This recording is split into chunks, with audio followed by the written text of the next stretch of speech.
नमस्कार. आता मी ग्रहणाविषयी माहिती देत आहे. तर विद्यार्थ्यांच्या सूर्यग्रहण आणि चंद्रग्रहण कसे होते ही संकल्पना स्पष्ट करण्यासाठी या शैक्षणिक साहित्याचा चांगल्या प्रकारे आपणाला वापर करून ती संकल्पना अगदी सहज आणि सोप्या पद्धतीने आपण विद्यार्थ्यांना सादर करू शकतो आणि विद्यार्थ्यांच्या स्मरणात चांगल्या प्रकारे राहते. आता चंद्रग्रहण पहिल्या प्रथम घेऊ आपण. चंद्रग्रहणाची जी स्थिती असते ते अशा प्रकारे सूर्य, पृथ्वी आणि चंद्र एका सरळ रेषेत आल्यानंतर चंद्रग्रहण होते. तर चंद्रग्रहण हे कायम पौर्णिमेलाच होते. तर चंद्र हा पृथ्वीशी 5 अंशाच्या कोनातून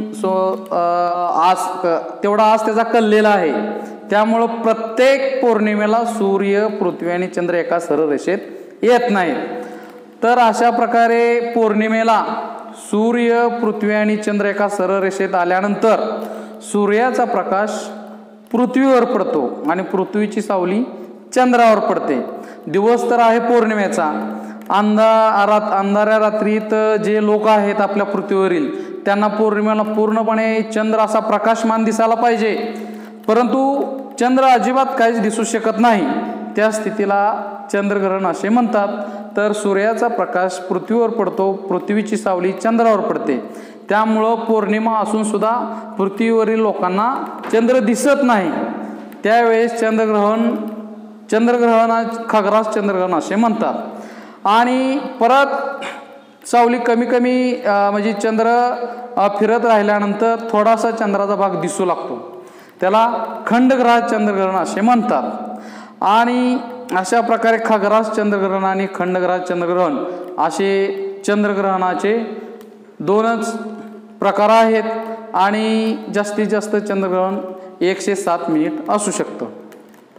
अशाच प्रकारे सूर्यग्रहण कसं होतं हे जर आपण विद्यार्थ्याला सांगायचं झालं तर ती स्थिती असते अशी की ज्यावेळेस सूर्य, चंद्र आणि पृथ्वी एका सरळ रेषेत येतात. अशा प्रकारे एखाद्याच अमावस्येला अशी क्रिया घडते, कारण का 5 अंशामध्ये चंद्राचं पृथ्वीशी फिरण्याच्या कक्षेत जो कललेला आहे त्याच्यामुळं प्रत्येकाच अमावस्येला सूर्य, चंद्र आणि पृथ्वी एका सरळ रेषेत येत नाहीत. ठराविक एखाद्याच अमावस्येला सूर्य, चंद्र आणि पृथ्वी एका सरळ रेषेत येतात.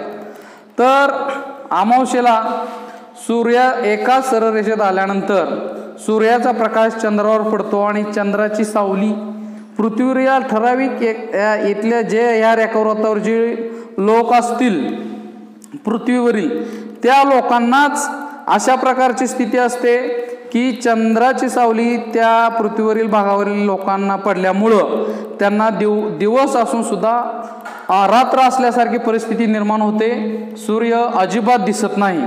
त्या स्थितीला खग्रास सूर्यग्रहण असे म्हणतात. आणि परत हळूहळू सूर्याचा थोडासा भाग दिसायला चालू होतो, त्यावेळेस खंडग्रास सूर्यग्रहण असे म्हणतात. आणि अशा वेळेस अशी स्थिती निर्माण होते की चंद्राचं पृथ्वीपासूनचं अंतर प्रत्येक म्हणजे काही वेळेला जवळचं अंतर असतं आणि काही वेळेला दूरचं अंतर असतं. ज्यावेळेस दूरचं अंतर असतं, चंद्र अपभू स्थितीमध्ये असतो, त्यावेळेस त्या अमावस्येला सूर्याचा प्रकाश चंद्रावर पडतो आणि चंद्राची सावली पृथ्वीवर जे पडते ते अंतर जास्त असल्यामुळं अतिशय म्हणजे प्रछाया जी आहे ती अतिशय थोड्या भागात पोचते किंवा पोचू शकत नाही.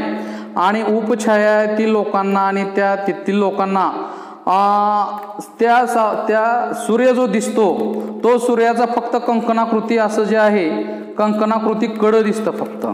त्या स्थितीला कंकणाकृती सूर्यग्रहण असे म्हणतात. अशा प्रकारे सूर्यग्रहण जास्तीत जास्त 7 तास सूर्यग्रहण 7 मिनिट 30 सेकंदाचं असू शकतं.